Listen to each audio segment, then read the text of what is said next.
नमस्कार दोस्तों, GK with पप्सा YouTube channel में आपका हार्दिक स्वागत है। दोस्तों, आज हम इस वीडियो में UGC net history cut off क्या जा सकती है। अभी जो जून 2024 में यूजीसी नेट का जो एग्ज़ाम होने वाला है और उसकी जो डेट भी फिक्स हो रखी है, यहाँ तक कि सिटी लोकेशन भी आ चुकी है एग्ज़ाम की। 18 जून को एग्ज़ाम होने वाला है।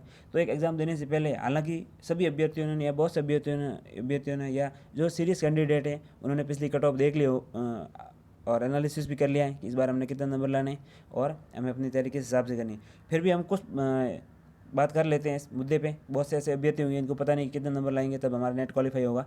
तो इस बार देख लेते हैं कि इसमें यूजीसी नेट में 2 पेपर होते हैं। अब ये हैं कि कट ऑफ क्या रह सकती है। कट ऑफ का तभी पेपर ही नहीं हुआ, क्या अनुमान लगा सकते हैं, लेकिन पिछली कट ऑफ कितनी रही और आगे क्या कट ऑफ रह सकती है, एक अनुमान है हमारा कि कितने नंबर लाने पड़ेंगे आपको। तो पेपर फर्स्ट है, उसमें 50 क्वेश्चन आते हैं, 100 नंबर होते हैं। 2 पेपर नहीं अलग अलग होते हैं, बल्कि दोनों पेपर साथ ही होते हैं। एक ही पेपर होता है। पहले 50 क्वेश्चन जो होते हैं, जो हमारे एक तरीके से रिसर्च एनालिसिस, रीजनिंग, मैथ्स और एनवायरनमेंट स्टडीज़ इन सब के होते हैं। और जो पीछे के 100 क्वेश्चन है वो एक तरीके से आपके सब्जेक्ट ओरिएंटेड होते हैं, सब्जेक्ट के होते हैं। तो ये हो गए 50 क्वेश्चन, तो एक तरीके से research and development, people studies, environment, reasoning, maths के। और ये जो सेकंड पेपर या एक तरीके से 100 जो क्वेश्चन है सब्जेक्ट के, वो 200 मार्क्स से होते हैं। तो कुल पेपर होता है 300 मार्क्स का और क्वेश्चन होते हैं 150। और इसमें से अब जो देखते हैं पिछली कट ऑफ हिस्ट्री की कितनी गई, तो इस बार आपको कितने नंबर लाने पड़ेंगे। पिछली कट ऑफ के आसपास तो हैं ही, हो सकता है उससे ज़्यादा ही लाने पड़ेंगे। तो हम देखते हैं कि पिछली कट ऑफ है जो हमारी कितनी गई है। अब हिस्ट्री की बात करें तो ये देख लीजिए, यूजीसी नेट दिसंबर 2023 का जो रिजल्ट है, क्योंकि पिछला जो यूजीसी नेट का एग्ज़ाम हुआ था वो दिसंबर में ही हुआ था, दिसंबर 2023 में। तो यहाँ आप देख सकते हैं कि जो हिस्ट्री की कट ऑफ है ये यहाँ पे पड़ी है, यहाँ से आपको देखने को मिलेगी।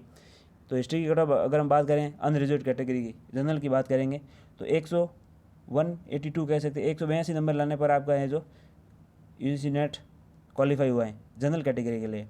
और वहीं जो है जेआरएफ के लिए 204 नंबर, यानी 204 नंबर लाए तब जाके जनरल कैटेगरी में जेआरएफ हुआ है।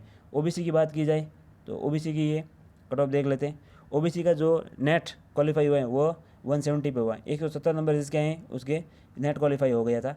और जेआरएफ के लिए 194 जो मार्क्स हैं उसके लिए। बाकी कैटेगरी जो वाइज आप देख सकते हैं, ईडब्ल्यूएस के लिए 168 और एससी के लिए 158, एसटी के लिए 152। ऐसे मतलब नंबर कम होते हैं, जैसे जैसे कैटेगरी वाइज हैं वो नंबर कम होते जा रहे हैं।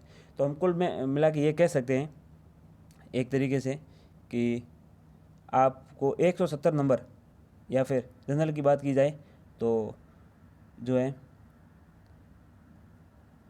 कट ऑफ के अकॉर्डिंग आपको मार्क्स लाने पड़ेंगे, तब जाके जो है आपका नेट क्वालिफाई होगा। 182 है या 170 है, ये नेट के लिए हैं। और 204 है या 194 नंबर है जेआरएफ के लिए हैं। तो ये 300 में से हैं। तो लगभग ये 55-56% पे नेट क्वालिफाई हो रहा है। और जेआरएफ के लिए लगभग 65-66% नंबर आपको लाने हैं। तो एक रेंज हो गई है कि जो अगर आप 55 से 60 नंबर लेके आ रहे हो तो आपका एक तरीके से नेट क्वालिफाई हो रहा है। लेकिन जेआरएफ के लिए आपको 60 से 65% लाने पड़ेंगे, तब जाके आपका नेट क्वालिफाई होगा। तो हमने यूजीसी नेट हिस्ट्री की पिछली कट ऑफ देखी है, उसके आधार पर हम अनुमान लगा सकते हैं कि अगली जो नेट की कट ऑफ रहेगी वो यही रहनी है, या इससे कुछ ज़्यादा ही मान सकते हैं। अगर आप पिछली बार देख लें ओबीसी के लिए 170 मार्क्स थे, तो इस बार 175 मान के चलिए इतने नंबर लाने हैं आपको, या ऐसे 180 भी हो सकते हैं। और जो है जनरल के लिए 182 है या 194 है, जो मार्क्स हैं इतने लाने पड़ेंगे तब जाके नेट क्वालिफाई होगा। बाकी आगे देखते हैं अब पेपर कैसा आएगा और उसके अकॉर्डिंग है जो नेक्स्ट या जो अभी जून का एग्ज़ाम होगा उसकी कट ऑफ डिसाइड होगी। तो फिलहाल ये हैं कि दोनों पेपर में इतने नंबर लाने हैं। पहले इसको जो है 40% का क्राइटेरिया था, दोनों पेपर में 40% लाने ज़रूरी थे, लेकिन अभी ऐसा कुछ नहीं है। अभी ऑल और आप लेके आओगे तो आपका नेट क्वालिफाई हो जाएगा। तो मिलेंगे अगले किसी वीडियो में। उम्मीद करता हूँ मेरे द्वारा ये दी गई जानकारी आपके लिए हेल्पफुल रही होगी और आप भी अपने जो है नेट की तैयारी अच्छे से कर रहे हो, और जल्दी एग्ज़ाम हो जाएगा और अच्छा होगा और आपका ज़रूर नेट क्वालिफाई होगा। मिलेंगे किसी और वीडियो में, तब तक मुझे दीजिए इजाज़त। Thank you.